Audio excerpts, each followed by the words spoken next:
Welcome, everybody. Good afternoon.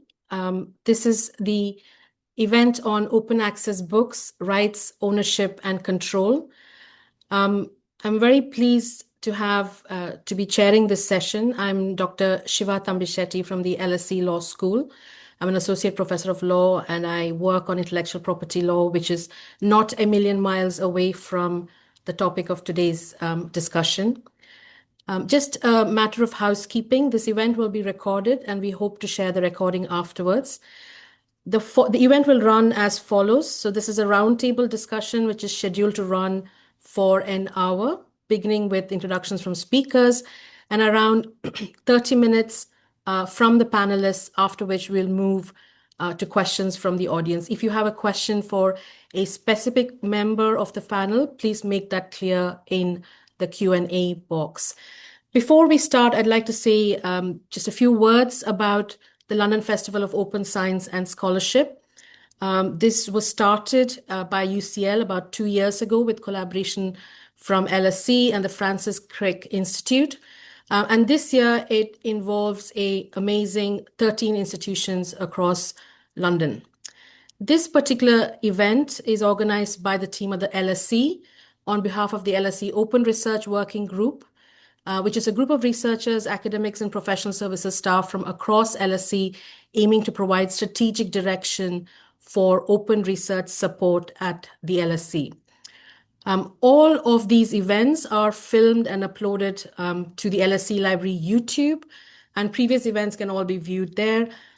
I think Lucy will just put a link in the chat box as we go along, and so please keep an eye on those links. So today we are discussing the issue of open access books and how publishers are transitioning their contracts and processes to open licenses. So every transition, particularly in a sector that is so institutionally dense as the university sector, is bound to cause a lot of upheaval. But this open access issue has been bubbling away for a few years, and we haven't really had sustained conversations about it in ways that reach academics and institutions. So for traditional publishers and university presses, the dominant business model remains the book processing charge, as you know.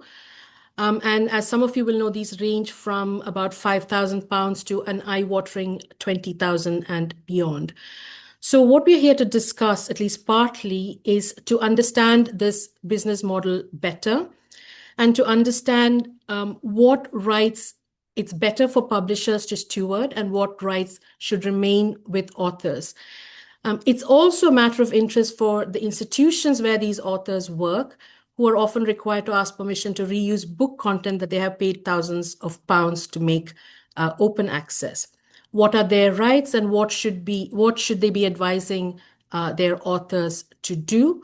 And of course, I hope our panelists will also dwell a little bit on the alternatives to the book processing charge business model that so many publishers have turned to.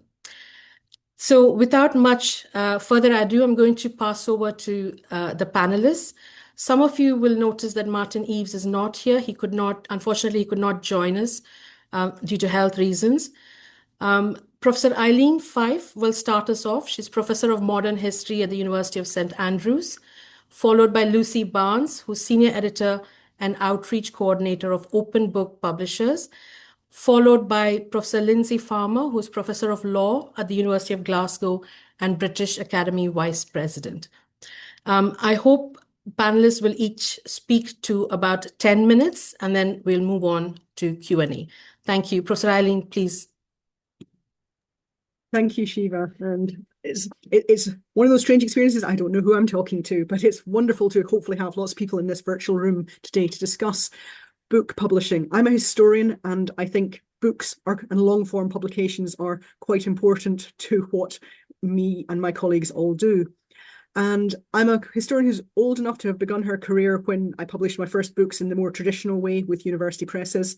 My most recent book, though, from 2022, also with a university press, but with UCL Press, so it's come out open access.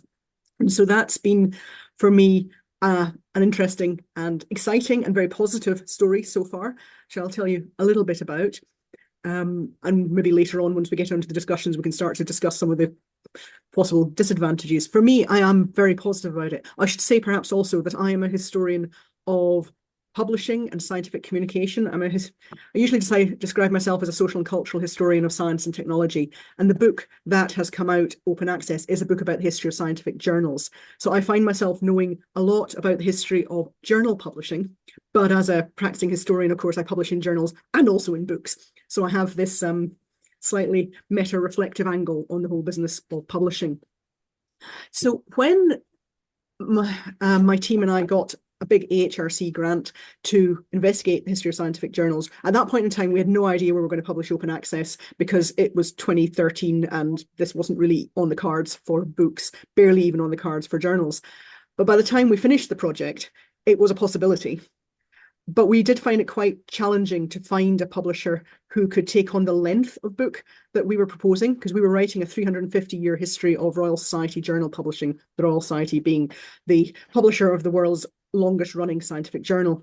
So we had a book that in the end was 230,000 words. So it's quite a chunky thing. If you ever, it does exist in hard copy. If you ever see it, you know, it's quite big. And trying to find a publisher who was willing to take that on and do open access was difficult for us. But we ended up very happily with UCL Press, who as a born digital, born open access publisher had a slightly different approach from some of the traditional publishers who are trying to move to open access. I think maybe that makes things a little bit easier for them. So we paid a book processing charge. At that time, it was £8,000. I don't know what they charge you now, but that was only possible because our library at St Andrews was able to pay half of that from an open access fund, and we had a bit of money left over in the grant to pay the other half of it. Not as dedicated open access funding because AHRC wasn't doing that at that point in time, though it would now. And you know what's happened as a result of this? It's been fantastic because we've still sold just over 200 copies of the book. And if you know anything about the current market for academic monographs, you know that 200, 250, maybe 300 is about as many physical books as you can often expect to sell of academic monographs. And they go to a certain number of established university libraries, usually in the global north, who can afford to pay the prices of substantial big academic monographs. So we've still sold that many copies of my open access book, but we've also seen, as of today, 24,048 downloads. So 24,000 downloads. That's, for me, that's phenomenon. I'm just so excited to know that there's all these people I can see globally, but I mean, mostly Europe, Britain, North America, Mexico, Brazil, Australia, some in India, who are interested in reading at least some part of our book and who would never have got access to it if it only existed in hard copy in 200 libraries in Europe and North America. So that's been fantastic for me. It's also been really exciting to see how the process of publishing with an open access publisher has been different, because I mean, many of the things are the same. You know, the peer review process is the same as it would have been with a regular publisher. The getting your proofs and doing your corrections, that's all the same. What's been different is after the launch. In my previous experience of publishing books, you have the launch, you get all very excited, and then you sit and you wait. And you wait. And, you know, 3 years later, some book reviews come out. And every year, your publisher sends you a royalty statement telling you how many you've sold. Whereas with open access publishing, I can circulate a link. Mine came out just before Twitter imploded, so we were able to do a lot of social media push. People could click on that link, download it, read a bit of it, maybe don't read much of it, but read some of it. I could keep track of who was reading and commenting on it. I was able to reach out not just to historians, but also to science policy types, to funders, to publishing organisations, to scientists, to a whole range of people who would never have bought a £90 book sitting on those elite university bookshelves, but who might just click to download my book and read at least the introduction and maybe the 21st century conclusion. So I'm getting a reach that I just couldn't have imagined before, and I can see some of that happening. Just in the chat, there's now the link to the UCL Press statistics page where you can play it using the filter to find my book or anybody else's book, and I can see that updated on a monthly basis, and I see how many copies are coming down. I can see where in the world they're reaching. Okay, not totally fine-grained, but so much more exciting for me as an author than it was under the traditional model. So I have been very positive about this whole experience, but it was only made possible because of my university's open access fund, because of bit of grant money. It's not something that many of my colleagues who are doing their research funded by their university can hope to do. So there's a real challenge there, I think, about the accessibility issues of book processing charges. But I do think it's something we should be aiming to achieve. I think if you don't mind, Shiva, I'll maybe stop there and then we can come back in in discussion later on. So I'll do the positive thing. I think it's great and I've really enjoyed doing it. Thank you. So, Shiva, you're muted. Sorry. It's wonderful to get that image of an author just being able to see a dashboard of downloads, which is very exciting in our worlds. Lucy, over to you. Thanks, Shiva. And hi, everyone. Thanks for inviting me to speak today. My name's Lucy Barnes, and I'm Senior Editor and Outreach Coordinator at Open Book Publishers. So I'll be sort of talking about this issue from a publisher perspective, but in some respects quite an unusual publisher. I'll talk a bit more about OBP and what we do. I'll talk about how we fund ourselves and our approach to rights and rights retention for authors. And then I'll touch a little bit at the end on some bigger questions about academic publishing and open access. And I think the initial invitation for me to take part in this panel was sparked by a blog post that I wrote about rights and reuse for open access books. So I'm just going to share that in the chat as well in case people are interested. So Open Book Publishers, we are an independent, scholar-led non-profit press. We were founded by academics who were essentially frustrated with how academic book publishing was working. We were founded back in 2008, and the academics that founded the press wanted an approach to academic book publishing that was very author-focused, that was open access, that was equitable. So that was how we began, and now sort of 17 years later, we publish around 60 or more books per year. All of those books are open access. None of those books are published with an embargo or anything like that. They're all open access from the date of publication. And we don't use a book processing charge model, partly because, again, we were founded by academics, and so they didn't want to fund the publishing they were doing by presenting other academics or their institution or their funder with a massive bill. And, for reasons that people here are probably all aware of, there are lots of inequities with the book processing charge model and unfairnesses that exist there. So instead, we use a mixed model as a press. We have three main revenue streams. Those are grant funding, a library membership program that we run, and sales of paperbacks, hardbacks, and of EPUBs. And just to give you a sense of the way that model works in practice, I've looked at the figures for our most recent complete financial year, so 2024 to 2025, and I've looked at the percentages for those different revenue streams. So for grants, how the grant funding works is that we peer review the proposals that come to us. If we accept a book for publication, we'll have a conversation with the author and say, are you able to apply for any grant funding to help defray the cost of publication? And if authors are, then we say, great, please apply for that. And if they can't, then that's fine. We still publish the book anyway. So this is quite a variable revenue stream because we never know in a given year how many authors we're going to publish who will have access to any grant funding and how much grant funding they'll be able to access. So in this financial year, that was 39% of our income, so relatively large amount. And then the library membership program that we run, we have over 270 library members at the moment from all over the world. And they contribute an amount each year, which varies depending on their size. So I think the smallest libraries contribute around sort of £300 to £400 a year. The larger ones, sort of 900 to 1,000. And then we've recently added a couple of new tiers on that model. So if a library wants to, they can go up to £5,000 a year to support us. And we offer them some benefits in exchange, which I can talk about if people are interested.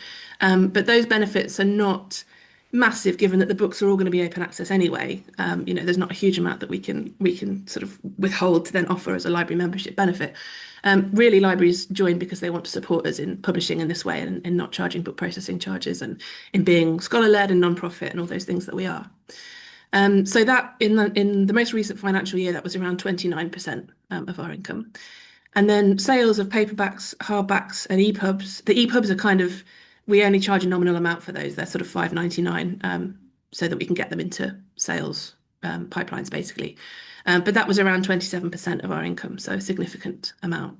And just to give you a sense of how that translates into books, so in that financial year, we published 68 books, and 35 of those books had no funding attached. So they were funded purely through the sales and the library membership. 15 had partial funding, and then 18 were fully funded by grants. So if we had been a BPC-based press, we would have published 18 books in that financial year instead of 68. So a significant difference. And in terms of the rights that we ask for when we publish a book, we ask for a non-exclusive license to publish the book in the formats that we publish in.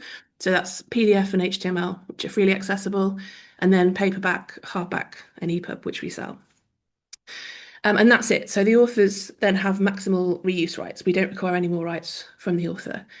So that means if they, for example, license their book with one of the more restrictive open licenses, so say it was CC BY-NC, the non-commercial license, if someone wanted to use that book commercially, they would approach the author and the author would say yes or no and would set the terms of that usage. The only way we would get involved is if authors want support with that. So if they get reuse requests they don't know how to handle, then we will sort of advise them and discuss that with them. So in terms of the rights that you need to produce and market a book, these are the rights that you need. You need a non-exclusive license to publish, and you can do it. So we've published over 450 books in the last 17 years. They've all been open access, and this is how we've done it.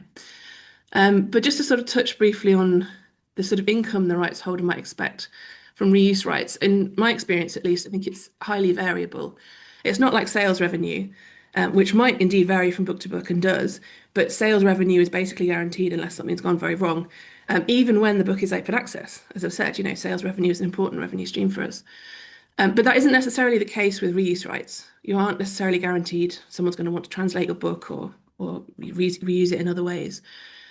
So my suspicion is if a publisher wants these rights, it isn't necessarily because they foresee great financial gain accruing from them, although it might be the case with certain books.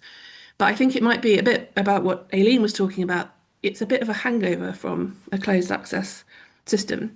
And Shiva also mentioned this in the introduction, the idea of transition from closed to open. You see it in other ways as well. So there was a while ago that I saw a colophon for an open access book that was published. But the sort of legalese on that page was the kind of legalese that you would expect for a closed access book. And it made no real sense for an open access publication. But the process, obviously, that publisher went through, they would obviously usually be publishing closed access books. Open access is a bit of a not necessarily a new thing, but probably a small part of their publishing output. And whoever had been responsible for putting that page together had followed the usual route for closed access books and therefore put some kind of nonsensical language on there. And so I wonder to what extent this kind of retention, or the publisher rather asking for certain rights, reuse rights, might simply be because that's what they do with a closed access book. So that's what they do with the open access books as well.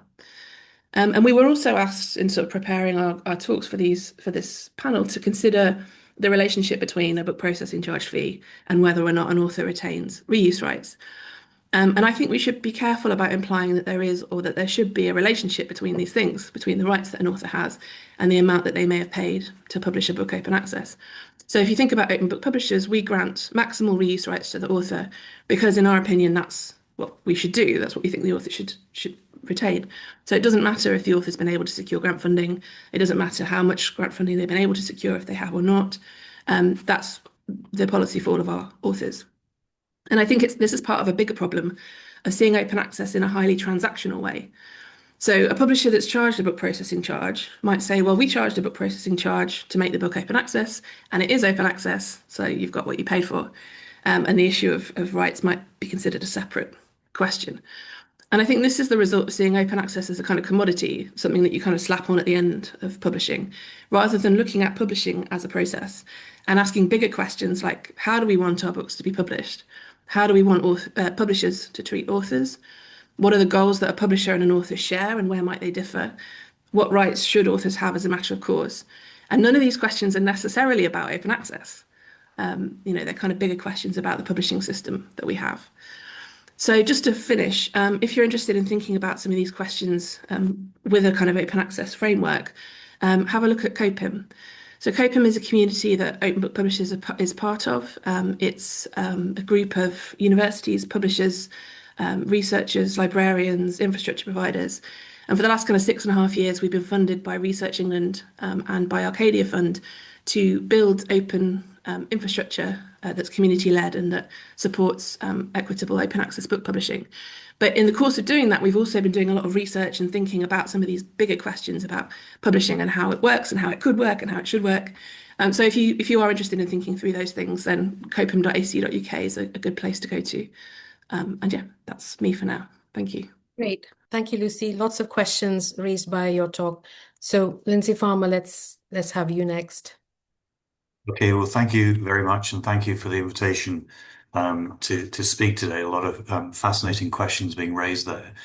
So I'm speaking today largely, I think, in my capacity as Vice President for Publishing at the British Academy. And so for those of you who don't know the British Academy, it's a fellowship organization. We are a small publisher. We publish around between 20 and 30 books each year. But we also play, and we aspire to publish those open access, and I'll say a little bit more about that in a moment. We also play a very active role in terms of lobbying government and trying to kind of influence research policy in the area of for me publishing libraries and such like. And so I'm also going to talk about a research report we recently commissioned on the use of institutional repositories and open access. So in terms of our publishing, we publish a certain number of monographs each year, and these are all published open access, and that is funded by DCIT, and these are monographs which are published by researchers who've been on our postdoctoral fellowship scheme. We also publish the Journal of the British Academy, which is Diamond Open Access, and we just fund that generally. And we publish in association with Liverpool University Press, and with Liverpool University Press, we're exploring routes to open access, which are largely looking at, if we publish a certain number of, hard copies, then the books would automatically then go to open access. But we're also interested in exploring other models of open access and trying to set this up on a sustainable basis. And I'm happy to answer any questions about that if people have them. But let me talk about the report that we commissioned on institutional repositories and the use of institutional repositories. And this was something that came in the wake of the REF consultation on long-form open access requirements, and the suggestion initially that this might be introduced in time for the upcoming REF 2029.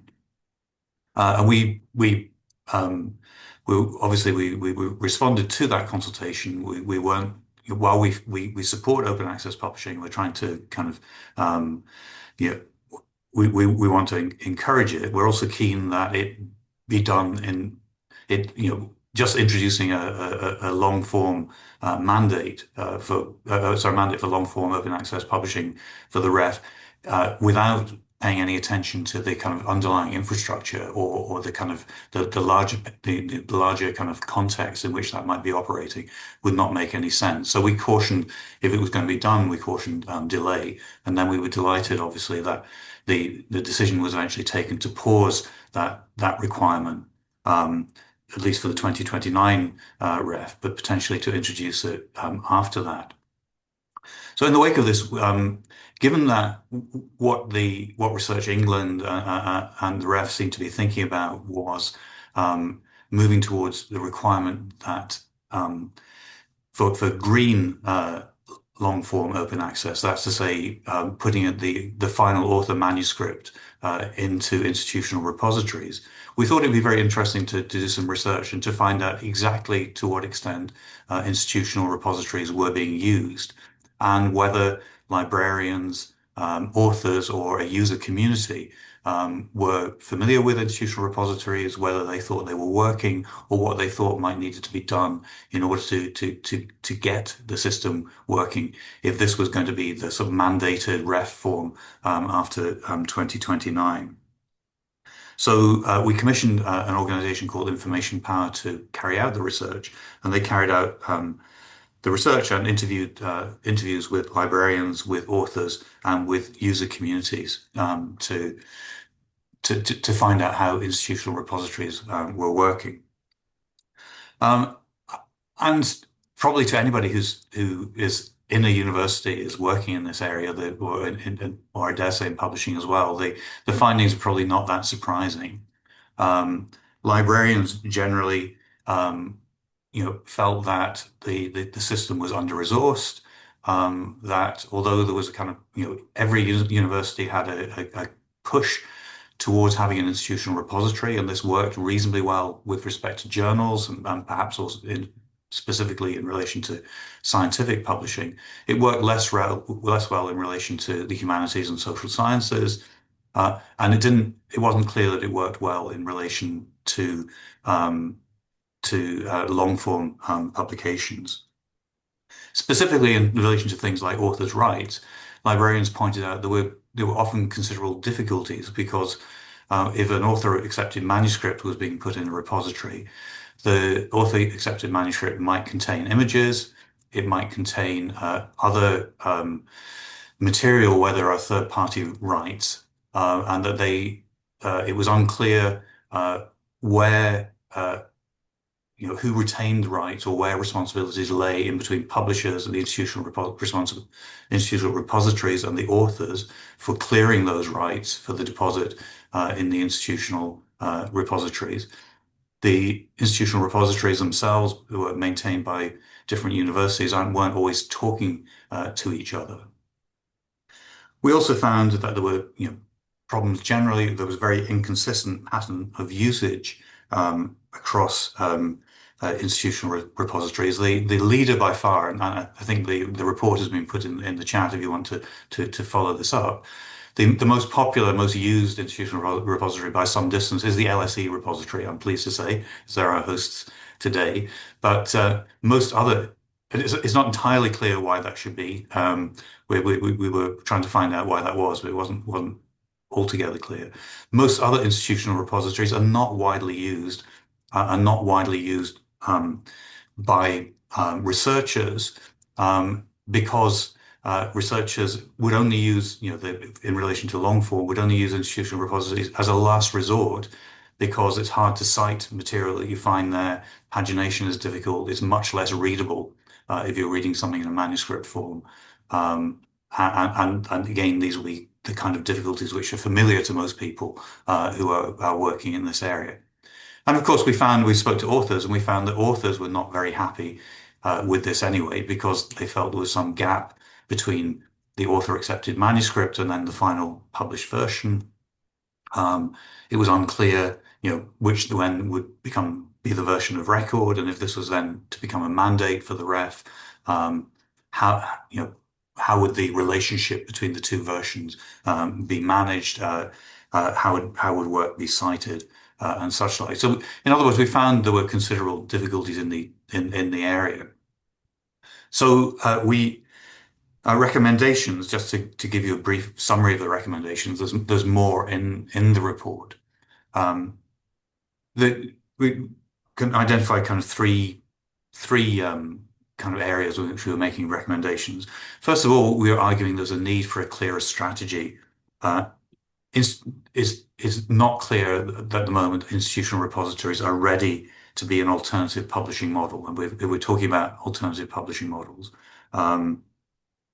There's an absence of any clear strategy around repositories in terms of the kind of standards that they should each have, whether having a clear system, there should be clearer requirements around things like requirements for metadata to make the institutional repositories more searchable and linking up potentially institutional repositories as well. And there's probably also greater need for monitoring and evaluation of what institutional repositories are doing and what is best practice in this area and in terms of what can be supported. Secondly, not surprisingly, there's a need to think about what is sustainable for institutional repositories and what is the funding model for institutional repositories. And I dare say also how such institutional repositories would work with open access publishing initiatives, such as open book publishers. At the moment, we're in a system where obviously resources are being cut to libraries, resources are being cut to arts, humanities, social sciences more generally.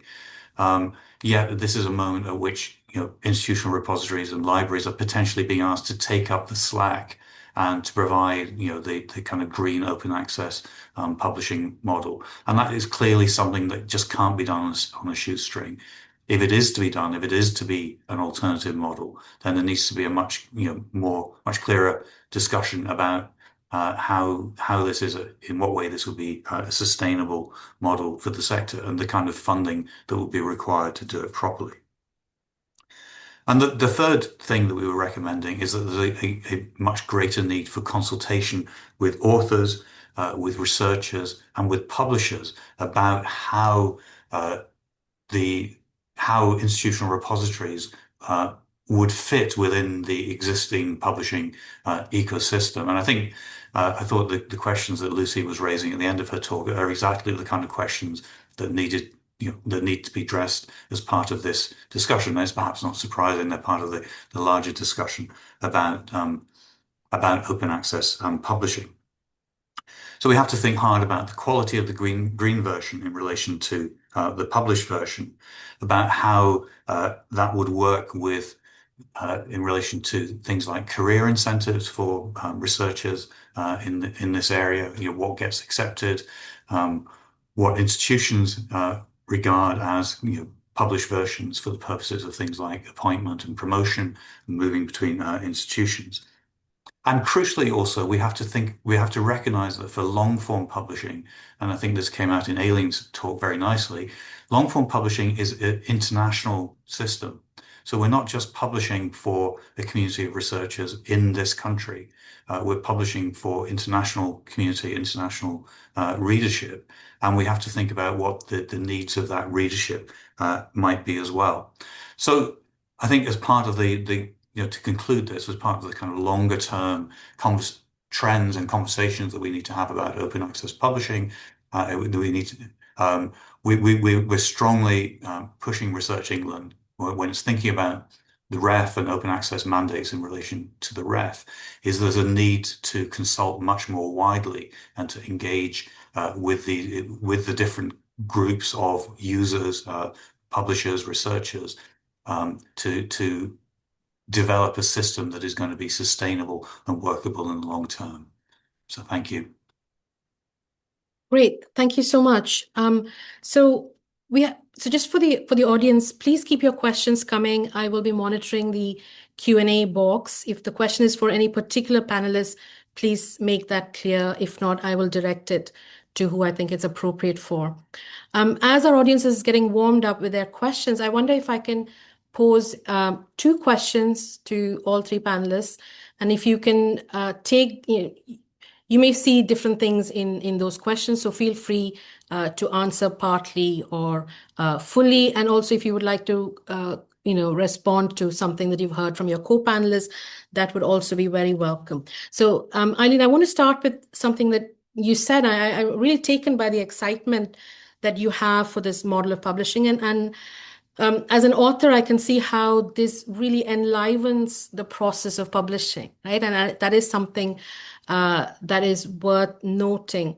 So my question here for everybody, actually, but sort of coming from what you said, is what is the danger in creating a 2-tier system here? I mean, there are many ways in which a 2-tier system can be created, right? And what I'm particularly thinking about is how the open access model has been received by those who have power in institutions internally to direct an academic's life. So, in the initial days of having online-only journals, for instance, younger academics might be told, "Oh, don't ever publish in an online-only journal. That is not what will get you your promotion." So there are many ways with the grant funding, for instance, with how open access publications are received. So it was very helpful to hear that the process of open access publishing tends to be quite similar to traditional presses. So I would like maybe perhaps yourself and Professor Palmer as well to sort of dwell a little bit on whether this how open access is perceived by universities and how it's received for those all-important metrics, citation standards, career progression, etc. And my second question, again, for all 3 of you, is, Lucy, I loved what you said about how we might think of moving from a more transactional approach to a more relational approach, where publishing is a process that the author, the academic, the institution, the readership participates in and is mutually beneficial. Unfortunately, that's not how our systems are designed, right? That's not how IP systems are designed. That's definitely not how the massive publishing industry has been designed. So I would like the three of you to consider what it might mean for us.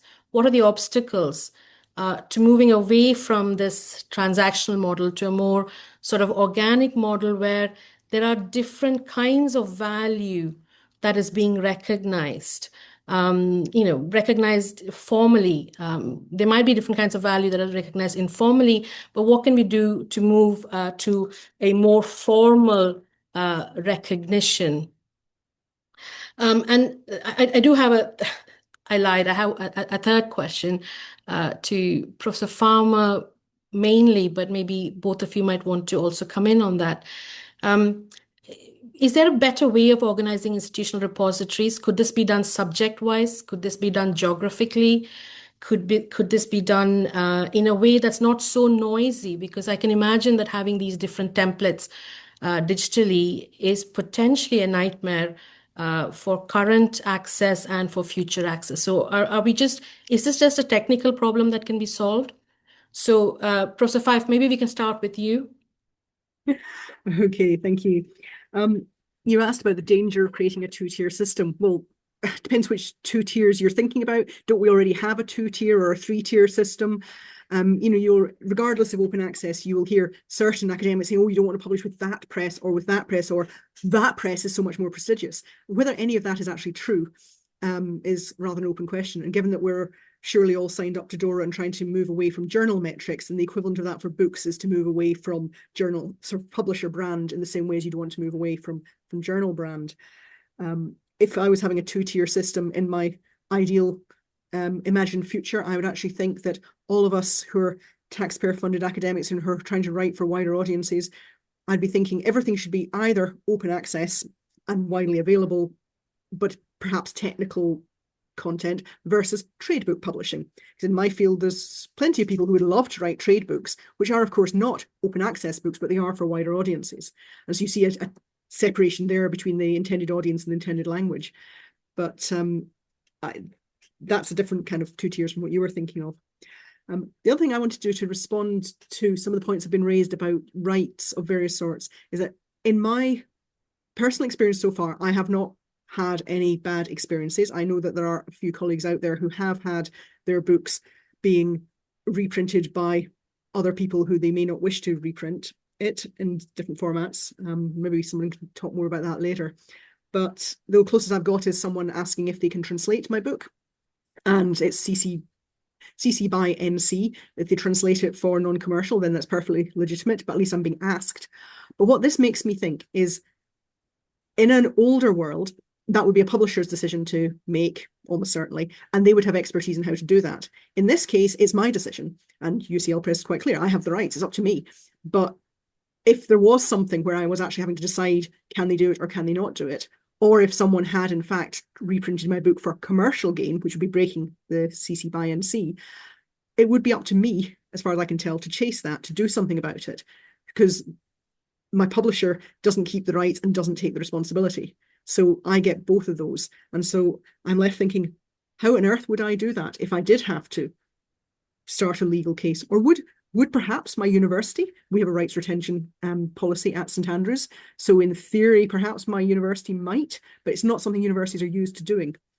So I think that question of the responsibility to chase or to enforce is something we haven't quite thought through, because by keeping our rights, we've also kept the responsibilities. I'd be curious to know if anyone has got any thoughts on that one. I'll pass on now. Thank you. Lucy, would you like to go next? Yeah, I mean, there's a lot been raised in the questions and also in those comments by Aileen. I mean, I think perhaps I can talk a bit about that issue of books being republished and how authors might be supported by a press when something like that happens. So it's happened with some of our books that have been CC BY licensed, excuse me, that presses, they're not really presses, they're just republishing things that have already been peer reviewed and edited and published by others. But there's one called St Philip Street Press, there's one called States Academic Press, and they will take the content of the CCBY book and they will republish it for usually more money than we're asking to be paid for the copies of the open access book. And because the CC BY license covers the content, but it doesn't necessarily cover things like images inside the book. If there are all rights reserved images and things, they will strip those out. So you're getting essentially a kind of subpar version of a book that's already been published open access, but instead it's being published in a closed access format, and a lot more money is being charged per copy. And in that case, when we sort of discovered these things were happening, unfortunately, it was being done in a perfectly legitimate way because the CC BY license does grant that right, as long as you refer clearly back to the open access version, and these presses were doing that.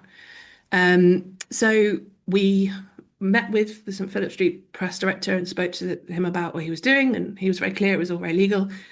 And we liaised with the authors and let them know when we'd found out this was happening with their book. And sort of, to the best of our ability, help them to understand what their rights were in this case, which unfortunately they didn't really have a huge number of rights to sort of forbid what was happening, but they could do. And Martin Eve might have spoken about this if he'd been on the panel, because this is something that he did. That he wrote to the press and said, look, this is a substandard version of my book, which I didn't authorize, so I would like you to take my name off it as an author. And that was what the press then did. And so I think Martin's written that up on his blog, so if people want to go and have a look at that. So, I mean, our understanding of the process is that just because we don't own the rights doesn't mean that we say to the author, well, you're on your own, deal with it yourselves. We have a kind of collegiate relationship with our authors. We want to sort of help them. If it would come to a kind of legal case where there would be fees involved, then that might probably not be something we could afford to take on. Although if it was something where we felt that the principle was important and there hadn't been a legal case on it, we might think about how we could potentially do that. But it's certainly not something we could guarantee to do. So yeah, I think I'll leave it there for now. Thank you. Thank you, Lucy. Professor Farmer, if you want to go next. So thanks very much. I mean, this is very interesting. I mean, I think in terms of the two-tier system, I very much agree with Aileen. I think that the difficulty is not necessarily two tiers between open access and closed access, and open access being seen as lesser. I think the question is very much about, the deeply ingrained and cultures around what is prestige publishing, and for certain institutions what would count as the right kind of, or disciplines, what would count as the right publisher for a particular person. So I think we have that. Now, because of course you can clearly you can pay the book processing charge, and you can publish open access, be it with Cambridge University Press or Oxford University Press. So that's not seen as a second tier. But I think what is important is more challenge to this kind of culture around what is prestige publishing, and I think part of that is then part of the kind of story that Aileen is telling of the kind of pleasure, the excitement of publishing something open access, and how it has reached a different kind of readership, and has been a fulfilling and worthwhile process. And it's I think it's a message that perhaps as established academics is hard for us to convey to early career researchers. If we say, well, look, if you want to publish with one of the big publishers, not mentioning any names, you're not necessarily going to have a great experience, because they're very big. They don't do an awful lot of promotion of your work. You get your work can very much get lost in the kind of the sort of the scale of publishing that is done by these publishers. And you may very well have it if readership is what counts, then you should definitely go to a kind of small open access publisher, because you will have a different experience, and you will almost certainly get a wider readership. So I think it's hard for us to say, because then the kind of more junior colleagues might then say, well, it's easy for you to say that, But I need to get a permanent contract, and so I'm going to go with this publisher anyway. And it is I think we obviously have to keep on kind of pressing this, but it is hard to really shift this kind of culture. Shiva, on your question about better ways of organizing institutional repositories, I mean, I think it's one of these. It may be a situation where the kind of obvious answer might seem like looks like it might be the more sensible answer. I mean, it seems to me, it seems to us, the British Academy, that we have a situation at the moment where each individual university is putting a great deal of resources into establishing and maintaining an institutional repository, and that there would surely be some, particularly in this financial climate, be some benefit in having at least some sharing, pooling resources in some way. But quite how that is best done, and quite whether that would be best done by discipline, by region, done nationally, what kind of scale would work, or whether it can continue to be done at a kind of institutional level, but with clearer standards on things like metadata and other requirements. This is the conversation that I think that we need to have.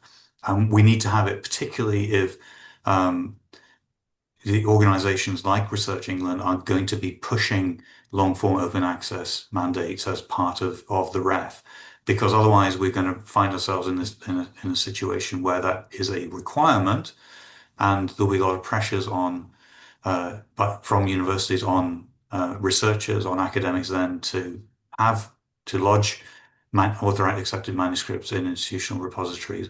But there's not a great deal of thought then, and that will take resources, but not without a great deal of thought into it going into whether or not it's actually serving any purpose beyond, satisfying the REF requirements. And ideally, if we wanted to work, if we want to satisfy the purpose, we have to reflect on what those purposes are. Who do we think wants to read these? What kind, how are they going to cite them? How do we manage the relationships with kind of publishers? So I think it's important, in any of these kind of transitional arrangements, it's like publishers have invested a lot in this model. You can't just, override, publishers' needs as well, because that can have all sorts of perverse consequences for academia as well. So there's a much larger conversation that needs to go on. It is already going on in relation to open access, but it needs to include discussion of institutional repositories and what they're for as well. Great, thank you. I must say I'm going to have to apologize in advance to some of the audiences whose questions are really sophisticated and in depth. I'm not going to be able to take all of them on, so I would encourage the panelists perhaps to maybe cast your eye on the Q&A section. But let me take 2 questions and try to put that together. The first is from Thomas Graves, and the second is from Jackie Poron from the University of St. Andrews. And I suppose both questions are questions related to standardization. I mean, it seems to me as a lawyer that some of the open access questions is a question of drafting. Should we be looking at template contracts that protect authors' rights and institutional interests in a better way? So Tom's question is, I have a question about how monograph publishers understand open access. And this is where I think some of it might be a drafting question. I've recently come across a book that was published all rights reserved, but included a paragraph stating that it had been published open access, but no evidence in the PDF that a CC license was applied. This seems quite unclear, and I wonder what the panelists make of these kinds of ambiguous practices. And to that I would add this question on strategies for long form open access, whether that could be divided between books and chapters, and is it feasible to require deposit of chapters and edited collections? And there was another question, I forget who asked that question, about the British Academy report not making more of the chapters problem and perhaps suggesting a solution for that. So Lucy, can we start with you? Yeah, sure. I mean, I think the question from Thomas Graves, I think there's probably two possibilities there. One might be that it's a case, like I mentioned in my presentation, of a publisher putting together an open license but using language that's more appropriate for a closed access book. So kind of basically a publisher error in that case, where they've not applied the correct language. But it's probably more likely to be something like the St Philip Street Press or the States Academy Press, where it's probably a book which has a CC BY open access version of it, but this is a press that's taken that content, packaged it up, and shared it as an all rights reserved book. If that's the case, then they should have provided a clear citation back to the original open access version. They may not have done that, but I think that's possibly what's happened in that case. So it's probably, either a publisher or a kind of reseller, repackager of content who's not quite got the language right. And then the question about chapters, I think, Lindsay's already talked a lot about this. The sort of chapter length format is probably one that fits better in a repository, because, the longer, the sort of long format monographs or co-authored books are technically quite challenging. I mean, there are some books that we published that the Word manuscript's very clean, there's very few images. As a Word document or document in a repository, it would probably be fairly readable as a book. But there are others where we do a load of work, whether it's on the language, whether it's on things like images and layouts, whether it's on multimedia inclusion of videos and audio, where the original manuscript that we received would be a very poor facsimile of the book. So I think those issues are less when it's a chapter compared to a full-length book. But I also think books are books for a reason, and excerpting a chapter by itself, I mean, there's not necessarily anything wildly wrong with it, but you're missing out on a lot then that's not there with the rest of the book. So yeah, that's what I'd say about that. Great. I think we leave the answers to those two questions there. And perhaps I can end quickly with a question. And again, to the audience, please look at the chat box where a number of links have been provided for further reading. And again, apologies for not being able to take all your questions. I would like to do one round with all of the panelists. It seems to me that there's a need for various kinds of leadership, institutional leadership from academics, leadership from publishers, and also perhaps the shadow side of that, a need for leverage, and which can come from forms of collective bargaining.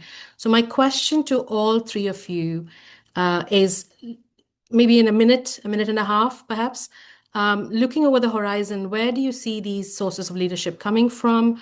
And if you had a magic wand, which is the first problem that you would seek to address?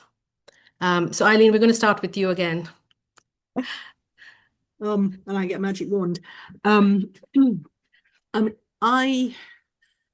There's a financial economic issue about, because I believe we should be moving towards open access, and somebody has to work out how to redirect the money that's currently in the system so that it is more equitably available to everyone and can actually make things happen. And so I do think that actually university leaders, not university librarians, because I think our library colleagues are very active in the open access sector, but in the humanities, there's quite a lot of research is being done that is university funded research, not funding council funded research. And so all the levers that have been applied in the scientific disciplines to try and shift organizational practices don't have the same leverage in humanities. I'm not so sure about social sciences, but certainly not in humanities. University leaders are the ones who are funding a lot of humanities research and could have discussions about how the money should be redone. I also want to do something about the attitudes to prestige publishing, like Lindsay was talking about earlier. Right, next. Great, thank you. Lucy. Yeah, Lucy, just before you start, there were a number of questions in the Q&A sort of directed towards you, most in terms of contractual terms and authors' rights. So we'll pass it on to you in some form, just to let the audience know. Yes, yeah, please that's go ahead. fine. I'd be happy to reply to those afterwards. So I think the prestige problem is a massive one. We find this as a press that authors will come to us with questions like, well, we're sort of interested, but we're a bit worried about the prestige angle. And for example, are our books eligible for the ref is a question that we get asked. And of course, they are, but I think this illustrates the part of the problem. I think that a lot of this, though, partly it's a question of history, right? The history of some of the more established presses, but it is also a question of leadership. And I think Aileen's point about university leadership is really important. To give an anecdote, maybe it might be illustrative. The UKRI policy for open access books does provide funding for BPCs, but it caps it at £10,000 per book. And partly I think this is intended to try and rein in some of the wilder amounts of book processing charge that you see from certain publishers. And so there was a book that was being published open access under this policy, and the BPC was much higher than £10,000. So the library said, well, we can't fund this.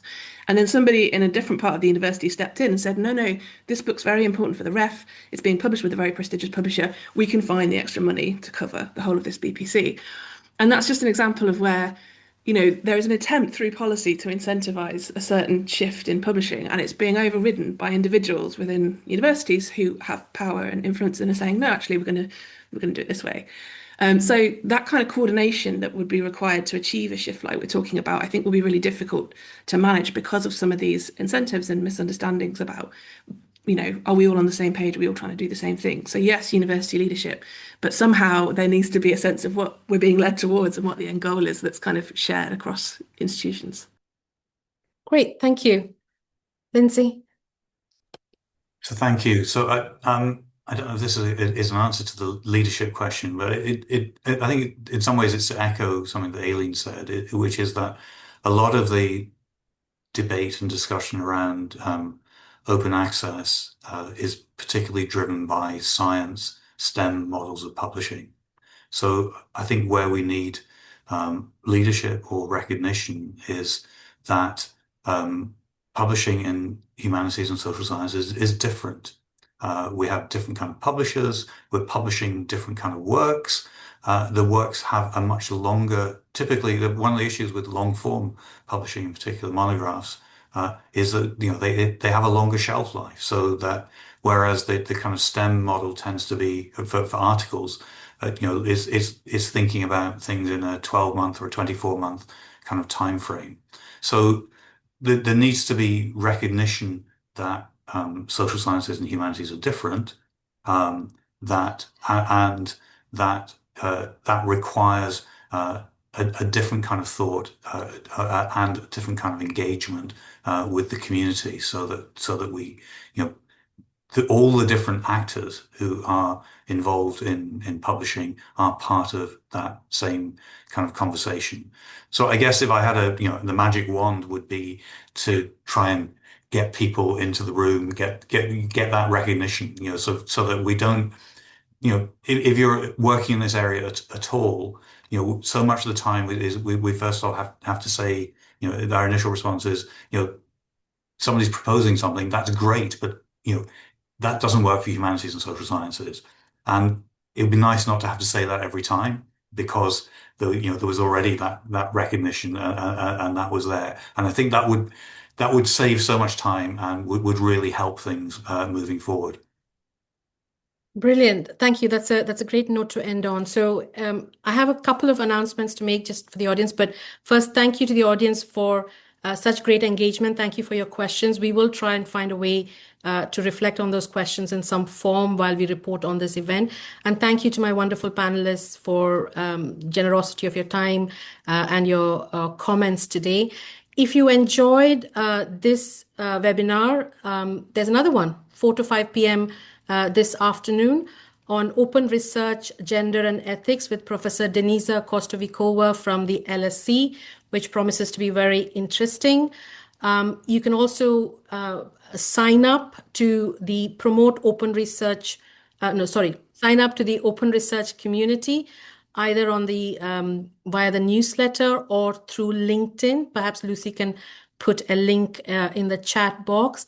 And if you have suggestions for topics and speakers for future events, you can get in touch with the LSE, either Lucy Lamb or Tom Graves, and we'll take that up. And of course, the London Open Science and Scholarship Festival continues all week. So please check websites for more such events and full details. Thank you to all my panelists again. Thank you.